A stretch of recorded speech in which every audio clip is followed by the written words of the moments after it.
Hello everyone, welcome back to the channel. In today's video, we are going to learn a very important concept of Java. Abstraction. I will explain everything step by step in very simple language with real-life examples and easy code. So let's start. First, let's understand. What is abstraction? Abstraction is an object-oriented programming concept that hides internal implementation details and shows only the essential features to the user. In simple words, abstraction means showing only important things and hiding complex internal details. So, the user only sees what is necessary, not how it works internally. Now the question is, why do we use abstraction? The main purposes of abstraction are to hide unnecessary details, to reduce complexity, to increase security, to focus only on essential functionality.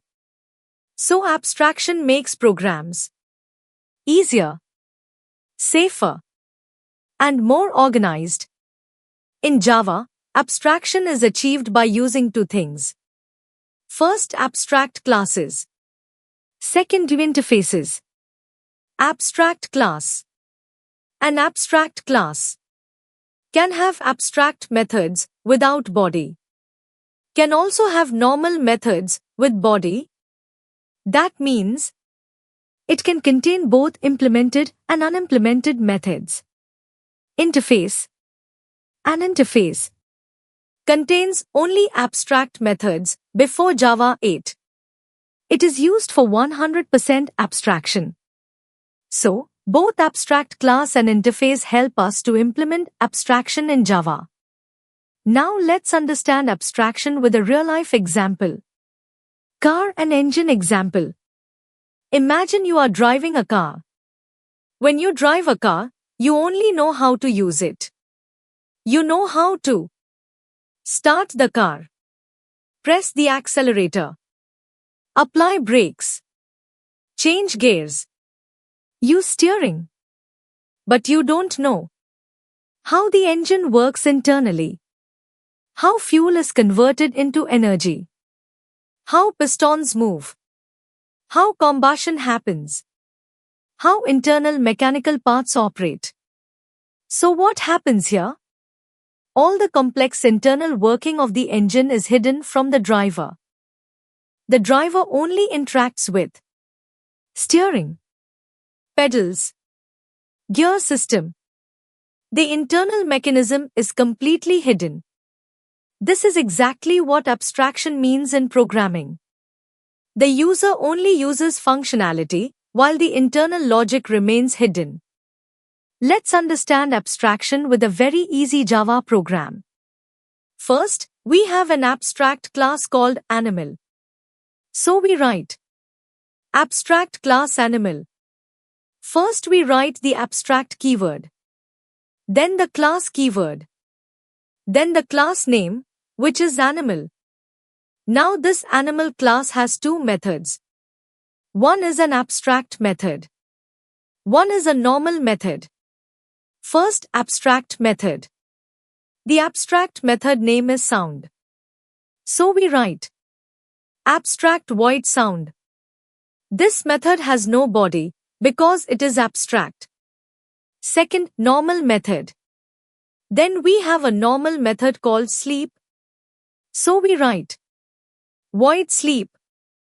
System.out.println, animal is sleeping. This method has a body and it prints animal is sleeping. Now child class. Now we create a child class dog, which extends, meaning it inherits the animal class. So we write class dog extends animal. There is an important rule. If any class inherits an abstract class, that class must implement all abstract methods of the abstract class.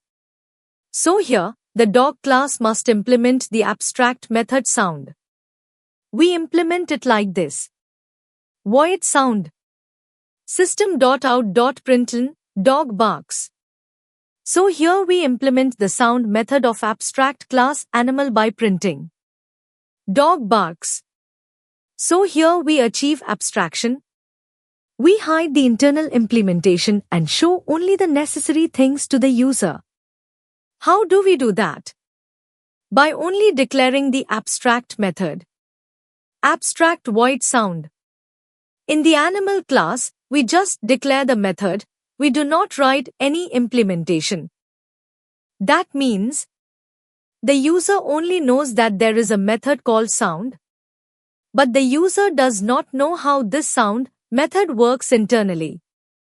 The real implementation is written later inside the dog class. So the complex logic is hidden from the user. This is exactly what abstraction means. Now move to the main class. In the main class, we create the object like this. Animal A is equal to new dog. Here, reference type is animal. Object type is dog.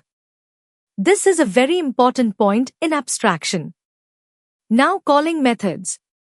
When we call a.sound, it calls the method sound of the dog class. Because object type is dog. And it prints. Dog barks.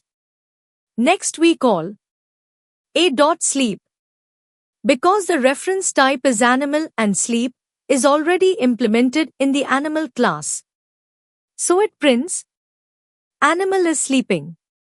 Final output. So the final output of this program is dog barks. Animal is sleeping. That's all about abstraction. In the next video, we will learn polymorphism. So stay tuned for that. Thanks for watching the video. If you are a beginner and found this helpful, like, share, subscribe. See you in the next video.